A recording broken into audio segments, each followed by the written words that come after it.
You understand that? I want to go home. Look, whatever happened up there, whatever you saw... I saw that I don't like what you do. You pretend to be my friend, the way you pretend everything.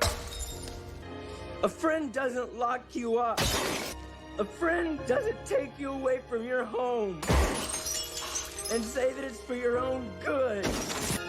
How long do you really think I'll let you keep me here? Reed had always found animals easier to deal with than hostile people. One day, while taking a walk in a secluded part of the woods, he witnessed a buck get taken down by a bullet. The shooter was a police officer named Harry. A good hunter don't hunt for the kill.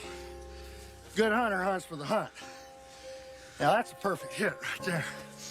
That's a perfect shot. That's a clean kill right to the heart. Y'all see that? Reed silently walked over to the fallen deer and gently placed his hand on its body. Then, he quickly grabbed Harry's arm, activating his fourth special ability, mind-to-mind transference. In an instant, the intense fear and agony the deer experienced in its final moments were fully projected into Harry's mind and body. The gut-wrenching terror of facing death, the torment as if suffering 1,000 tortures. It made Harry scream in excruciating pain. He was getting a taste of his own medicine, experiencing all the desperation of the hunted animal.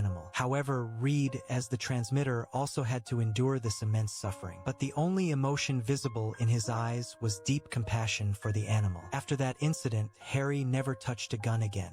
I can't look at something down the barrel of a gun without thinking about it. I've tried it.